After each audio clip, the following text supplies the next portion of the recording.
Salut à tous et bienvenue sur le podcast de Talk Tabou Média. Média engagé qui donne la parole à la diaspora franco-sud-asiatique. Ici, on brise les silences et on aborde sans détour des sujets qui touchent notre communauté, comme la santé mentale, la quête identitaire, les tabous au sein même de nos familles et de nos traditions. Mais on ne s'arrête pas là. On parlera aussi de notre histoire, de notre culture et de tout ce qui fait la richesse de notre héritage. Ce podcast, c'est un espace libre, bienveillant, où l'on se confie et s'exprime sans filtre.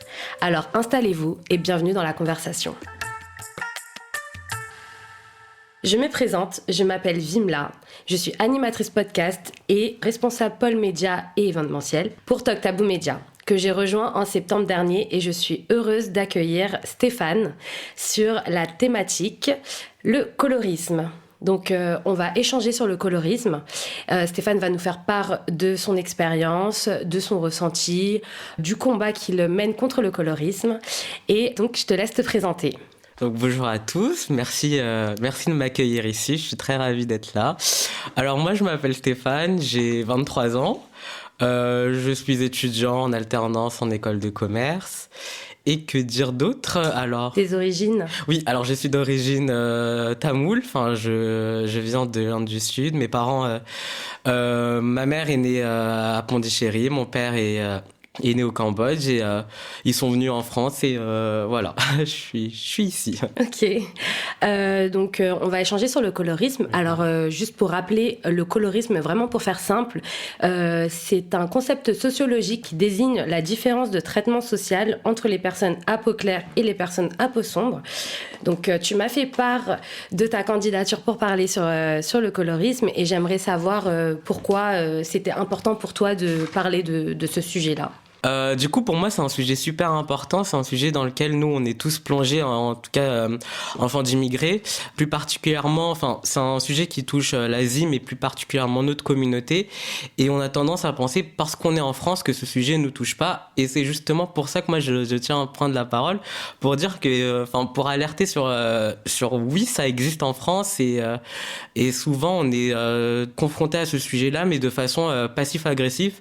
C'est-à-dire que ce sujet-là, enfin, ces micro-agressions sont souvent débutent souvent par les membres qu'on affectionne, par exemple les membres de notre famille. Entourage. Exactement. Et c'est très, enfin voilà quoi, on est très souvent amené à être dans des situations un peu délicates parce que c'est des gens qu'on apprécie beaucoup et c'est pourtant quelque chose qui nous blesse énormément. Et nous on grandit sans le vouloir dans cette idéologie. Alors du coup, moi, si je dois raconter un peu mon histoire, c'est un peu comme ça que ça a commencé, très jeune. C'est mes parents, c'était des petites remarques en mode oui, t'as un petit peu bronzé aujourd'hui, enfin t'as un petit peu bronzé, peut-être que tu devrais mettre ce qu'on appelle du manjel. Alors pour rappel, le manjel c'est une épice normale de base, hein, mais c'est une épice que nous, la communauté sud-asiatique utilise beaucoup pour la cuisine, mais aussi également pour les soins beauté qui permettent apparemment des bienfaits d'éclaircissants, etc. pour nettoyer la peau. C'est ça, exactement. Et du coup, voilà, c'est un petit peu ce genre de réflexion. Et nous, sans le vouloir, on grandit avec ces remarques-là.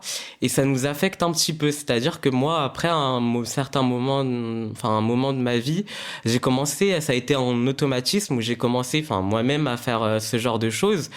Et ouais, voilà, sans le vouloir, j'ai commencé à un petit peu à m'ancrer cette idéologie en moi que peau claire égale beau faciès, réussite, etc.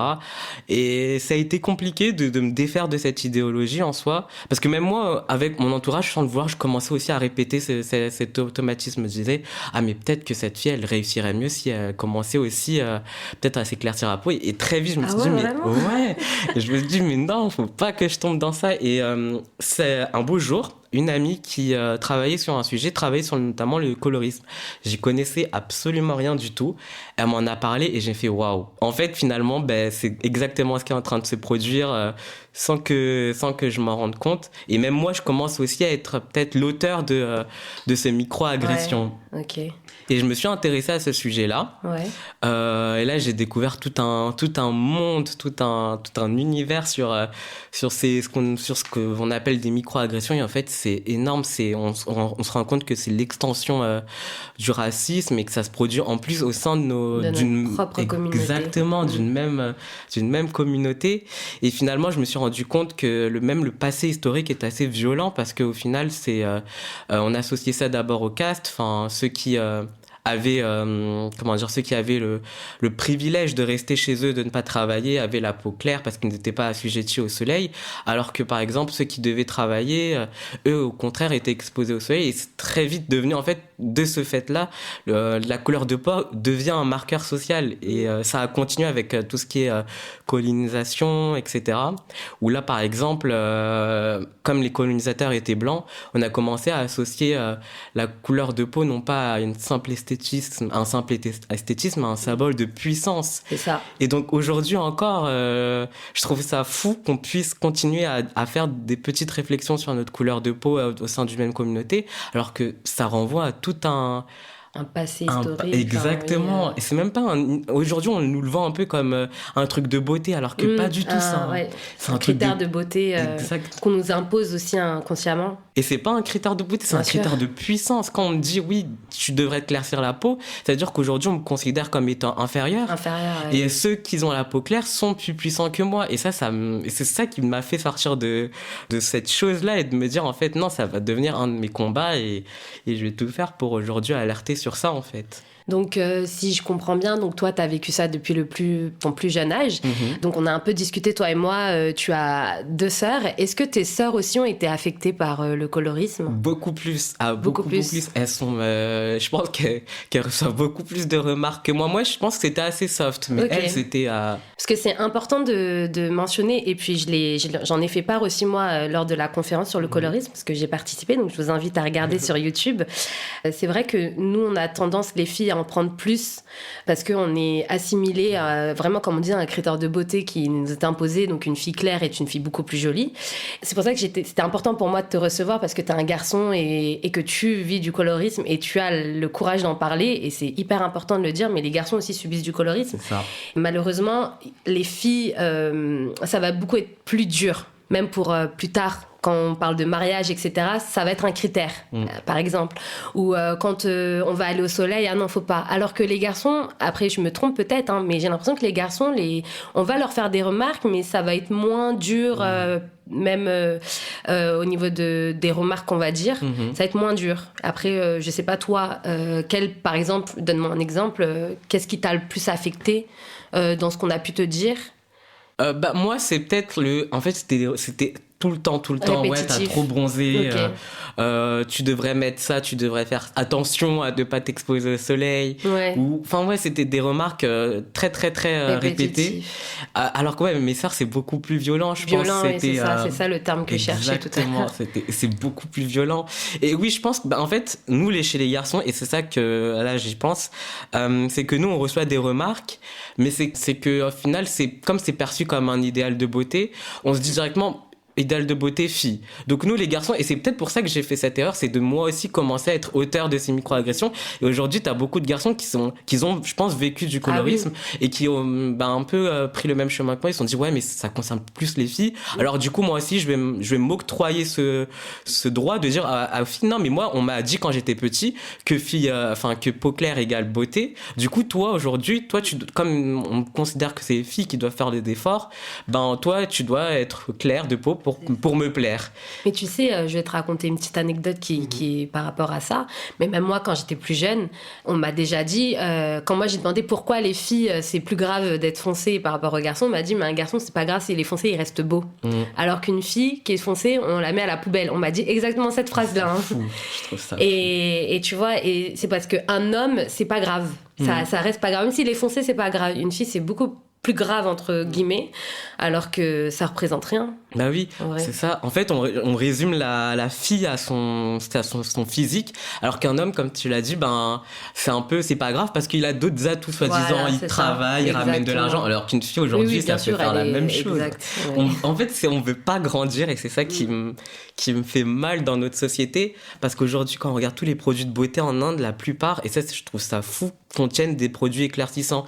C'est d'ailleurs pour ça peut-être que je voulais travailler à un moment donné de ma vie dans le milieu pharmaceutique, pour justement essayer de... Déjà, c'est super dangereux pour notre Hyper peau. dangereux. Mais Il faut vraiment pas utiliser les produits cosmétiques qui éclaircissent la peau, surtout Fair & Lovely, je vais faire de la mauvaise pub.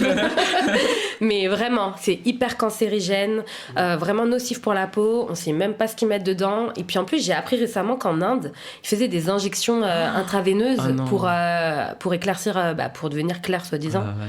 Et je trouve ça tellement grave. En fait, on t'impose un standard de beauté. En fait, on te met ça... En fait, c'est de la manipulation, entre guillemets. On te met ça dans la tête. Rien qu'avec les actrices, que dans le monde du cinéma, ils choisissent des actrices très claires. Et en fait, nous, en tant que jeunes filles, on va vouloir se sentir représentées par ces actrices-là. Et en fait, quand on voit qu'elles sont claires, qu'elles ont des beaux cheveux, que automatiquement, ça va être complexe. Bah oui, mais oui. Alors que dans le monde du cinéma, les garçons, il y en a des foncés, comme Vishal par exemple, et c'est pas grave parce qu'il est beau, il est fort, mais c'est un acteur, voilà. Alors que les filles, les actrices, si elles sont foncées, on va plus les représenter dans des rôles de villageoises. Mais oui. Ouais. Je me souviens d'un film, ça a été fait par Nayandara, où elle incarnait 2 rôles. Je sais pas si tu vois, mais elle incarnait un rôle où elle était belle et un autre rôle où elle était censée être un peu la moche du village, quoi. Oui. Et juste, ce qui différenciait le fait qu'elle soit belle ou moche, c'était sa teinte de peau. Ils l'ont juste grimée en noir. Ouais. Ils ont dit, ok, elle est moche comme ça. C'est ça. Ils ont rien changé sur son physique. Juste la teinte de peau nous permettait de dire, ok, celle-là est moche, celle-là est belle. Et je trouve ça juste fou. Et en plus, c'est un film qui est sorti en 2020, 2021. Ouais, assez récent quand même. Hein. Mais oui. Mais toi, le combat que tu mènes par rapport au colorisme, ça va être par rapport à quoi? Genre, est-ce que tu vas essayer d'éduquer les gens? Je vais dire vraiment entre parenthèses. Hein. Je veux dire, est-ce que tu essaies d'instruire les gens, de les éduquer, ou c'est plutôt un combat personnel? Qu'est-ce qui fait qu'aujourd'hui, tu subis plus le colorisme? Ce qui fait qu'aujourd'hui, je subis plus le colorisme, c'est d'abord d'avoir conscientisé la chose, de me dire que c'est quand même... c'est au-delà d'un idéal physique, c'est vraiment une sorte de critère de puissance. Et c'est ça qui m'a permis de sortir de ça. Et aujourd'hui, comment je mène mon combat? Je dirais qu'à chaque fois que... j'essaye un maximum d'en parler autour de moi, notamment des personnes qui ne savent même pas ce que c'est le colorisme, et du coup j'essaye un maximum de leur dire ce que c'est, et puis même ils comprennent directement que c'est mal. Et après, je pense que mon combat, je le mène vis-à-vis peut-être de mes proches aussi, en leur disant que c'est peut-être c'est complètement stupide. Enfin, faut arrêter de se concentrer sur ça. Et je pense que peut-être mon combat, je l'ai réussi de telle sorte à ce que mes sœurs aujourd'hui, elles aussi, elles luttent avec moi dans ce combat. Elles sont là, non mais moi je veux bronzer, je m'en fous complètement. Et on est là, je trouve ça beau parce que vis-à-vis de ma mère, on a ce discours, et peut-être qu'un jour ma mère conscientisera la chose. C'est malheureux parce qu'en fait ça fait partie de leur mentalité. Exactement. En fait ça fait partie de leur éducation, de leur mentalité, et moi tu vois c'est pareil dans ma famille, hein. Avant je me prenais plein de remarques, mais des remarques affreuses, et je me suis souvent très comparée à mes cousines qui étaient plus claires ou plus belles, enfin plus belles, c'était ce qu'on me disait, parce qu'elles sont claires, elles sont belles. Et en fait, depuis que j'ai intégré Talk Taboo et que j'ai un peu mené le combat sur le colorisme, c'est là où j'ai reçu une vague de soutien, et c'est là où j'ai vu le changement de comportement dans ma famille, où je me prenais moins de remarques, en fait, parce qu'ils ont su que ça m'avait blessée à ce point-là. Parce que moi, le colorisme, enfin, j'ai un peu parlé de moi, mais du coup, ça m'a beaucoup impacté pour le coup. C'est quelque chose qui m'a impacté jusqu'à très tard, jusqu'à que j'ai vraiment le déclic, ou que j'ai vraiment apprécié, on va dire, que j'ai accepté déjà de subir le colorisme, mais aussi de accepter mon identité par rapport à ma couleur de peau. Mais pendant très longtemps, j'ai complexé. Parce qu'en fait, j'ai même déjà un ex-copain qui m'a dit ouais, je te trouve mignonne, mais t'aurais été belle si t'étais pas alvella. Donc pas alvella, ça veut dire si t'étais blanche comme du lait, quoi, en gros. Et tu vois, c'est des trucs qui sont rentrés dans ma tête, en fait. Donc à force de me dire, c'est comme si c'était automatique, et que limite, tu vois, pour moi c'était normal. En fait, on a normalisé la chose. Exactement. Et c'est pour ça que je trouve ça important d'en parler autour de soi, et surtout d'éduquer les gens, parce que la notion du colorisme, je trouve qu'elle est arrivée quand même assez tard aussi, parce que on mène beaucoup de combats maintenant, que ce soit par rapport aux personnes foncées, par rapport au racisme, par rapport à plein de choses. Mais le colorisme, c'est vrai qu'il y en a plein qui savent pas qu'on subit, et que ça nous fasse du mal, en fait, que ça nous fait du mal. Et je trouve ça bien qu'aujourd'hui on arrive à en parler, et il faut continuer à en parler, parce qu'en fait des fois les gens ils comprennent pas, mais pour eux c'est normal en fait de faire une critique sur la peau, surtout dans notre communauté. Et dis-moi, parce que je sais pas si je t'ai posé la question, est-ce que du coup t'as été comment l'impact que ça a eu dans ta vie avant que t'aies le déclic? L'impact que ça a eu dans ma vie, c'est que, bah oui, j'ai commencé à complexer. Et moi-même, il y a peut-être une phase de notre vie à chaque fois qu'on traverse tous en mode, on dit, j'aimerais bien peut-être évoluer physiquement ou, par exemple, aujourd'hui, on le voit bien, c'est les garçons qui vont à la salle, etc. J'ai l'impression que tout le monde va à la salle maintenant. Les filles aussi, hein. Oui, voilà, exactement. Et donc, moi, j'étais dans cette phase de ma vie. Et en fait, la seule chose à laquelle je pensais, c'était la couleur de ma peau. Même pas d'aller à la salle, même pas de, par exemple, réduire mon acné ou quoi, c'était couleur de la peau directement. Parce que pour moi, je me suis dit, vraiment, c'était triste, mais si j'arrivais à m'éclaircir la peau, d'un coup, tous les problèmes de ma vie allaient s'envoler. Alors que j'en avais aucun qui était relié c'était vraiment que dans ma tête. J'en avais aucun qui était relié à ma couleur de peau, mais pour moi, t'en as fait une fixette. Exactement. Ouais. Je me dévalorisais à mort par rapport à ce critère-là. Et je pense que j'en ai jamais parlé autour de moi. Mais aujourd'hui, quand j'ai réfléchi à cet épisode, quand j'ai un peu travaillé, finalement, je me suis dit, mais je m'en suis pas rendu compte parce que, comme tu as dit, on normalise le truc. Et finalement, j'étais dans une phase de ma vie où je pensais je me disais, si je réglais ça allait régler le. Ouais. Voilà, même là encore aujourd'hui, j'emploie le terme régler. Alors que non, c'est pas. J'étais bien et aujourd'hui, je suis parfaitement bien avec cette couleur de peau. Et tu en as parlé avec tes parents ou pas? Même quand ils continuent à te faire des remarques et tout, t'arrives à leur dire stop ou. Je leur dis pas que ça me blesse et je pense pas qu'aujourd'hui ils le savent que ça me blesse. Ah ouais, t'en as pas parlé du coup. Mais je pense qu'il y a des moments où je leur dis non mais moi je suis très bien avec cette couleur de peau et c'est notre histoire, faudrait l'assumer. Par contre je le dis à ma mère, faudrait assumer notre couleur de peau, faudrait peut-être arrêter de dire des choses comme ça et même d'écouter les gens qui vivent pour moi qui vivent encore dans une ancienne époque. Aujourd'hui notre histoire elle raconte notre peau elle raconte une histoire et il faudrait peut-être l'assumer à un moment donné. Bah oui, ça fait partie de notre identité en fait, de nos origines, de là où on vient, nos ancêtres. Et c'est vrai que c'est malheureux de se dire qu'on subit ça de nos proches d'abord en fait. C'est vraiment la première source en fait. C'est même pas les gens de l'extérieur, c'est pas nos amis, c'est pas le monde. C'est vraiment notre communauté, nos tantes, nos mères, nos pères. Et c'est ça qui est triste. Et c'est vrai que dans l'ancien, je dirais peut-être plutôt dans les années 2000 ou avant quand on était plus jeune, c'est vrai que comme je disais tout à l'heure, il n'y avait pas vraiment de notion de colorisme, il n'y avait pas de ce terme-là, il n'y avait pas de combat encore, donc on disait rien. Mais là maintenant qu'on peut en parler, et je trouve ça, et ce que je disais, il faut en parler. C'est ça. Mais je pense que c'est d'ailleurs pour ça qu'on a aussi très vite accepté le truc, c'est parce que ça venait de nos parents, c'est des gens qu'on apprécie, voilà, du coup. C'est l'image qu'on a. Exact, on se dit ce qu'ils disent c'est peut-être vrai, c'est pas pour notre mal, on devrait aussi... on le voyait comme une solution, comme un truc qui nous... on percevait notre couleur de peau comme un problème et eux qui avaient la solution, c'était l'éclaircissement.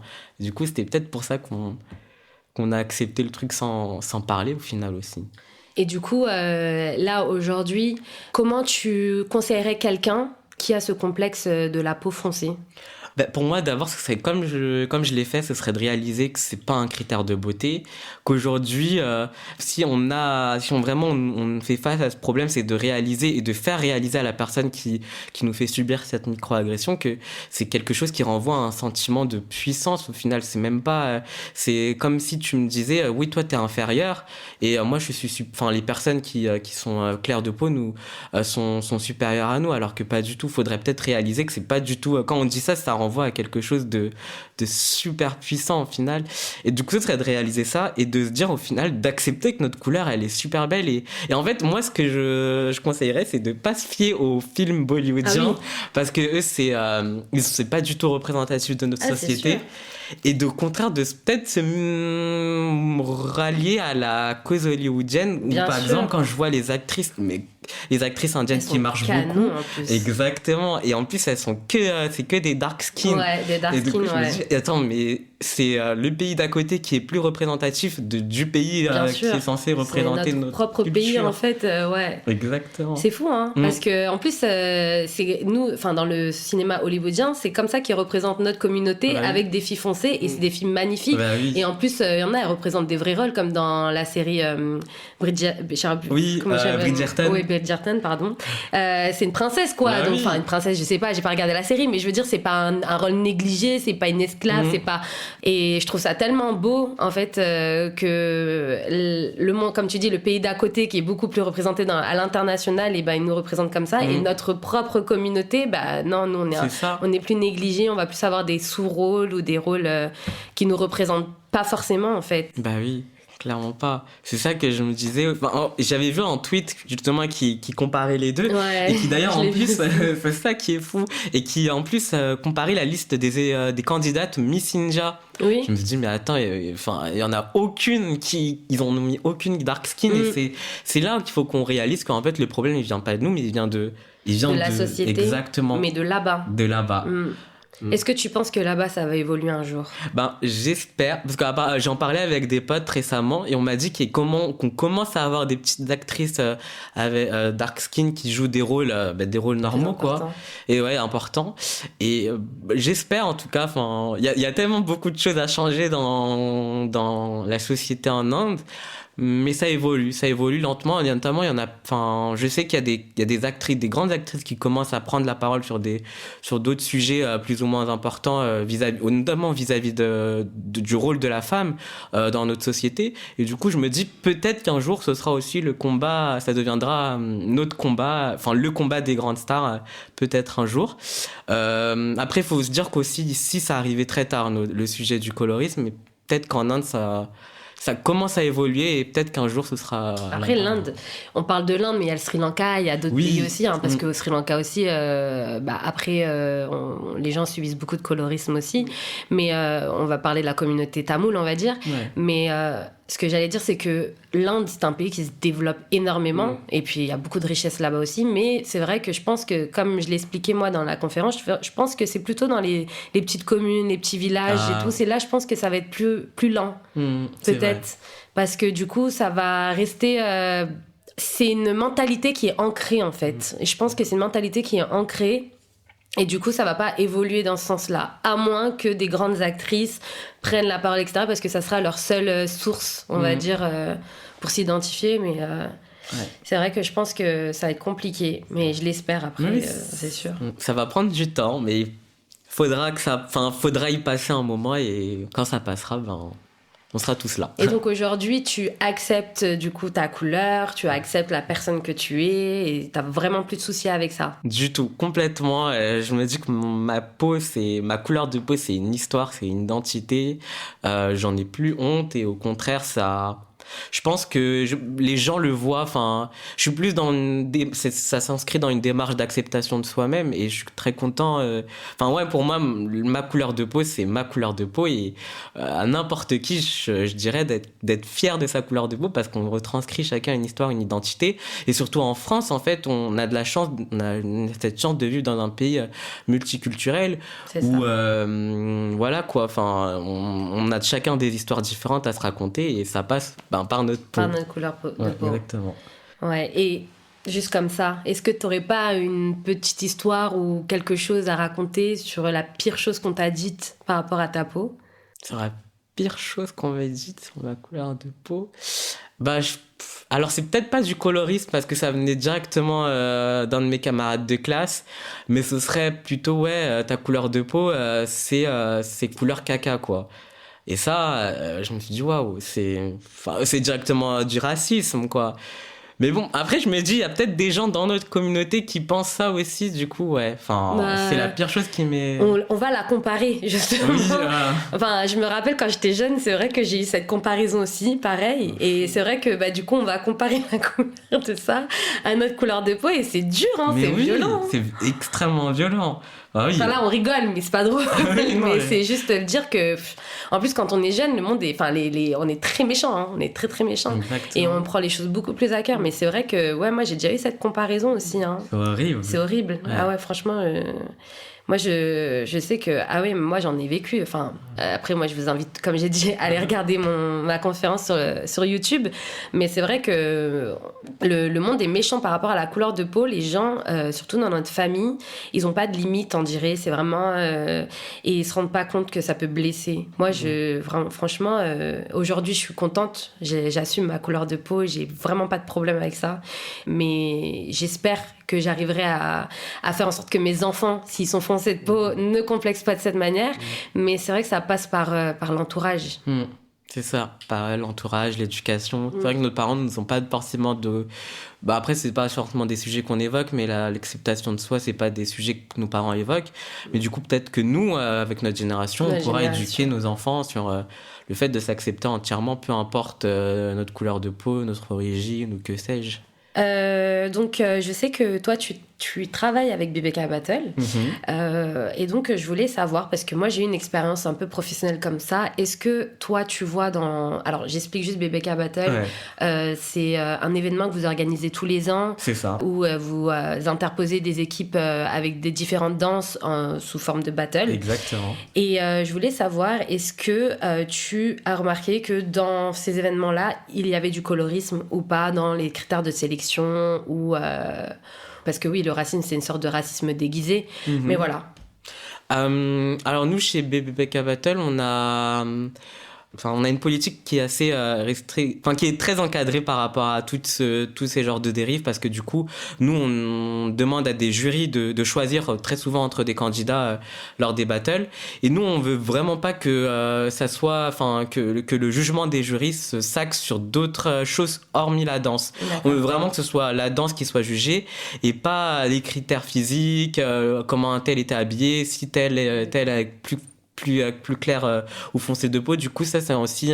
on veille à choisir des jurys qui sont actifs socialement parlant, qui mènent des combats, que ce soit par rapport à plein d'autres choses. Par exemple, que ce soit à la communauté LGBT ou aux conditions des femmes ou à la représentation des différentes régions. Par exemple, quand on choisit un jury Bangra, en fait, finalement, on se rend compte que... très souvent, on a fait le choix de personnes qui cherchent à montrer la région Pendjab, qui est très souvent pas représentée, qui est très souvent très mal représentée, que ce soit en France ou même dans divers événements. Donc voilà, on essaye de choisir des jurys et on vraiment les encadre très très bien vis-à-vis de ça.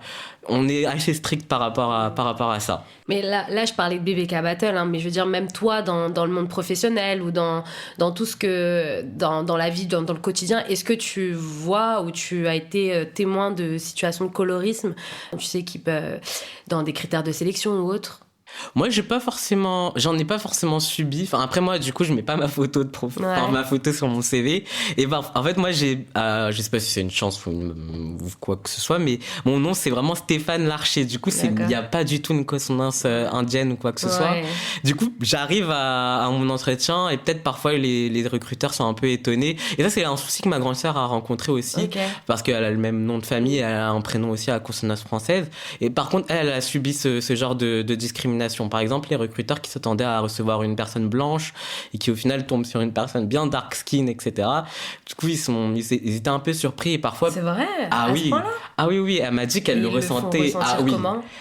Moi, elle m'a dit que par exemple, quand elle se présentait à l'accueil, du coup, elle comprenait il s'attendait à un autre style de profil. Et souvent, la plupart du temps, on doit surenchérir lors de nos entretiens pour montrer que parfois, on doit jouer la carte de la personne bien intégrée qui, au contraire, se défait de sa culture pour pleinement s'assimiler à la culture française parce qu'on veut absolument le rôle. Le poste. On était trop dans le monde du cinéma. C'est ça. Mais je demandais ça parce que j'ai déjà eu une expérience comme ça. Donc moi, j'ai fait de la danse. J'ai fait de la danse. Je fais de la danse depuis petite et après j'ai un peu fait de la danse à droite, à gauche. Et en fait, j'ai participé à un casting pour un spectacle qui devait être assuré en partenariat avec Jean-Paul Gaultier. Donc vraiment rien à voir avec lui, mais c'était en partenariat avec. Et donc le groupe qui avait organisé du coup le casting. Donc j'ai passé le casting avec plein de filles et plein de garçons. Et dans le groupe de filles, on était 2 dark skin. Donc on était vraiment les 2 seules filles foncées. Et donc moi j'ai fait ma danse et en plus j'étais en premier rang et quand je regarde la vidéo c'est pas pour faire la meuf mais en vrai j'ai assuré, on a appris la choré en 10 minutes et tout, j'ai assuré, j'ai bien appris, j'ai bien dansé. Et en fait quand ils ont choisi les personnes pour danser au spectacle, ils m'ont pas choisi, mais j'ai appris par la suite qu'ils ont pas choisi la fille aussi, l'autre fille d'Arskin. Et donc là j'ai tilté en fait et j'en ai parlé avec une fille, et en plus c'est même pas eux qui sont venus me le dire directement, ils sont passés par la personne qui m'avait mis en contact avec. avec. Et ils ont dit que je ne rentrais pas dans les critères de sélection. Ok, ah wow. Et en fait, j'ai appris par la suite qu'en fait, ils m'ont pas pris juste parce que j'étais foncée de peau. Et en fait, c'est vrai que à ce moment-là, ça m'a mis en colère en fait. J'ai pas été impactée en mode triste, mais j'étais très en colère parce qu'en fait, déjà, c'est pas une perte de temps parce qu'au final, j'ai rencontré des gens, j'ai dansé, voilà, c'était cool. Mais en même temps, c'est hyper discriminatoire, c'est blessant et en plus de ça, vous avez même pas l'audace de venir me le dire en face. Bah oui, ah wow. Et en fait, depuis ce jour-là, j'étais dégoûtée et je me suis dit, mais en fait, je veux plus, parce que si tu veux, on devait faire une danse, donc des danses bollywoodiennes. Donc en fait, on devait représenter des filles sud-asiatiques. Okay. Et donc en fait, j'ai trouvé ça hyper triste de me dire qu'en fait, ils ont voulu juste des filles claires, quitte à ce qu'elles ne savent pas très bien danser, hein, parce que franchement, il y a des filles. Et juste parce qu'elles étaient claires, elles représentaient la communauté indienne. Et moi, parce que j'étais foncée, non, on me prenait pas, tu vois. Et j'ai trouvé ça tellement triste et dommage. Et en fait, bien fait parce qu'il y a eu le Covid, donc ils ont pas pu faire leur spectacle. Donc bien fait pour eux, c'est le karma. Mais ouais, voilà. Franchement, ça m'a traumatisé ce truc-là. Je te jure, Mais c'est trop triste parce qu'au final, en fait, là, on pensait que ça touchait pas forcément. Enfin, cette vision, elle touchait pas forcément le monde occidental. Et finalement, ils ont tellement le cinéma bollywoodien met en avant que des filles claires qu'au final, ils se disent, c'est ça l'Inde. Ouais, mais en vrai, je te dis la vérité. Je pense que oui, mais je pense que le problème venait plus du côté du groupe de danse c'était des Indiens, du coup. Et je pense que ça venait plus de eux parce que c'était eux qui devaient faire les critères de sélection et c'était pas la production du spectacle en fait. Okay. Et en fait, j'ai trouvé ça tellement dommage parce qu'en plus de ça, ceux qui me faisaient passer le casting, c'était des personnes foncées de peau. Donc en fait, quand j'ai appris ça, peut-être une semaine après avoir passé le casting. Je trouve ça aberrant en fait. Donc en fait, même vous-même, vous mettez pas dans le combat. Pour vous normalisez la chose et en plus de ça, vous avez même pas l'audace de venir me le dire, tu vois. Et en fait, après, comme je t'ai dit, il y a eu le Covid, donc ils n'ont même pas pu faire leur spectacle. Mais c'est vrai qu'à ce moment-là, j'étais très en colère, tellement fermée que je ne voulais plus avoir affaire avec le monde artistique indien. Parce qu'en fait, pour moi, je me disais, ça allait toujours être la même. Après, aujourd'hui, j'ai arrêté la danse, mais c'est vrai que c'est quelque chose que je trouve important de diversifier les couleurs de peau quand il y a des groupes de danse et tout. Parce qu'en fait, déjà, comme on dit, ça veut rien dire. Et puis, en fait, ça nous représente, tu vois. Franchement, c'est quelque chose qui m'a beaucoup impacté, ça aussi. Hein. Et je crois que c'est la dernière chose qui m'a impacté au niveau colorisme. Je crois que c'était peut-être la dernière anecdote que j'avais dans ma vie, en tout cas, qui m'a impacté. Parce qu'aujourd'hui, quand je reçois des critiques sur ma peau, je me défends, mais il faut voir. Hein. Je me défends, je suis un chat enragé. Il faut. Ah oui, mais il faut. De toute façon, c'est comme ça qu'il faut combattre le colorisme. C'est en parlant autour de soi. Et du coup, est-ce que tu as d'autres choses à nous dire que tu aimerais partager avec nous ou partager avec les auditeurs Moi, j'aimerais juste revenir un petit peu sur ce que tu as dit à la fin. C'est vrai qu'il faut en parler et c'est vrai que là, peut-être, on est cette génération qui commence le combat et peut-être qu'on peut paraître pour des personnes complètement qui sont peut-être ils vont dire mais t'abuses, etc. Peut-être ça c'est le début et peut-être qu'après ça aboutira sur des en fait je pense que les gens comme on a dit, ils normalisent la chose, donc ils vont dire ouais t'abuses mais c'est rien, c'est pas grave, machin, mais non tu restes belle. En fait non, c'est pas tu restes belle, c'est pas mais pour une fille foncée tu es belle, pour un garçon foncé tu es beau. Non, c'est juste que arrêtez. Faut complètement arrêter. Il y a pas de critique à dire, il y a pas de remarques à faire, il y a pas, c'est comme les remarques racistes qu'on reçoit, c'est pareil, les gens ils disent oui mais on dit ça, c'est général, c'est pas grave, mais non mais c'est pour rigoler, mais non en fait juste tout simplement si vous le dites pas, tout va bien. Vous avez pas besoin de le dire et après de faire genre en mode non mais t'abuses, non. En fait on vit en fait les gens déjà on est tous différents, donc ça veut dire on va prendre la chose différemment et en fait il y a des personnes ça peut vraiment fortement les impacter, tu vois. Et moi je sais que dans mon entourage je connais des filles qui encore aujourd'hui ne vont pas au soleil par peur d'être foncées, qui mettent des clairs éclaircissantes, qui vont tout faire pour être claires et qui vont même jusqu'à faire des choses pour que leurs enfants soient clairs, tu vois. Et moi je connais des personnes de mon entourage qui ont fait des choses comme ça. Donc en fait je trouve ça vraiment triste d'en arriver à là alors que c'est juste une histoire d'acceptation de soi comme on disait. Et pour ça, moi je dis en fait déjà il faudrait commencer par accepter de subir le colorisme, déjà, de se dire que c'est pas normal, je suis en train de subir du colorisme, et d'accepter que ça fasse mal, parce qu'en fait pendant longtemps On se dit, même nous, on ressent, c'est pas qu'on ressent pas la douleur, mais on se dit, c'est normal. Oui. Tu vois, c'est pas grave. En plus, c'est la famille qui le dit, donc. Mais en fait, faut accepter de subir la douleur, de subir le colorisme, et puis comme on a dit, faut éduquer son entourage. Ça, c'est hyper important. Enfin, je mets bien des guillemets dans éduquer, je veux dire instruire.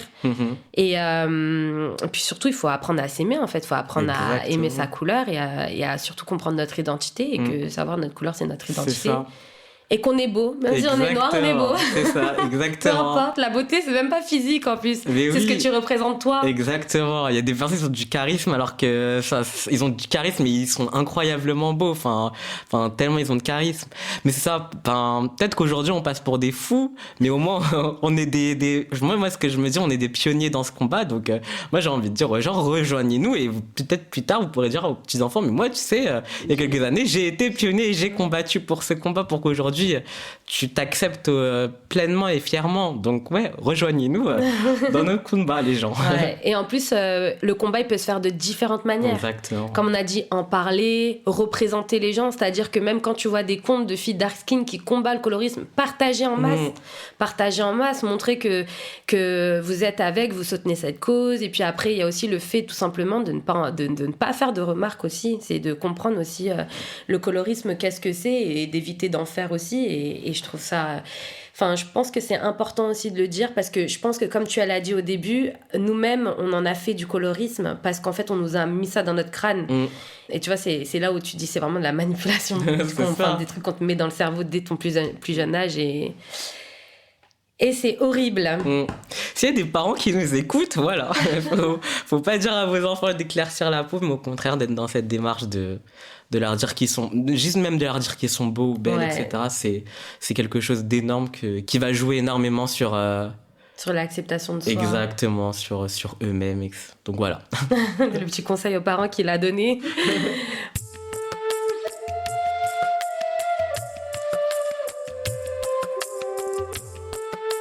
Un grand merci à notre invité Stéphane pour cet échange enrichissant. Vraiment, merci beaucoup. J'ai vraiment apprécié échanger avec toi. C'était vraiment enrichissant. Et puis, en plus, tu as abordé des thèmes qui sont importants aussi, comme l'histoire et l'histoire coloniale de même d'où ça sort le colorisme. N'hésitez pas, comme je vous ai dit, à visualiser la conférence sur le colorisme, sur la chaîne YouTube Talk Taboo Media. Nous avons une référente, Manuela, qui a vraiment expliqué l'histoire du colorisme, d'où ça sort, les termes. C'est vraiment très théorique, mais c'est très intéressant. Vous pouvez retrouver notre podcast sur les réseaux tels que Spotify, Apple, Deezer. Et merci à vous, chers auditeurs, d'avoir pris le temps d'écouter cet épisode. Si vous aussi vous souhaitez discuter d'un sujet qui vous tient à cœur, rejoignez-nous sur le podcast. Les inscriptions sont ouvertes via un Google Form ou par email à contact@talktaboomedia.fr. Vous trouverez les liens sur les plateformes de podcast et sur l'Instagram. Et pour continuer à nous soutenir, n'hésitez vraiment pas à vous abonner à Talk Taboo Media sur toutes les plateformes. Vous nous trouverez aussi facilement en tapant Talk Taboo Media sur vos réseaux sociaux préférés. Pensez aussi à vous abonner au podcast sur Apple Podcast, Deezer et Spotify. Et si vous avez aimé cet épisode, laissez-nous un avis. C'est grâce à vos retours qu'on peut s'améliorer et continuer sur cette belle aventure ensemble. Merci encore de nous avoir écoutés et rappelez-vous, ici, on parle sans tabou pour mieux se comprendre et avancer ensemble. À très vite dans un prochain épisode du podcast de Talk Taboo Media.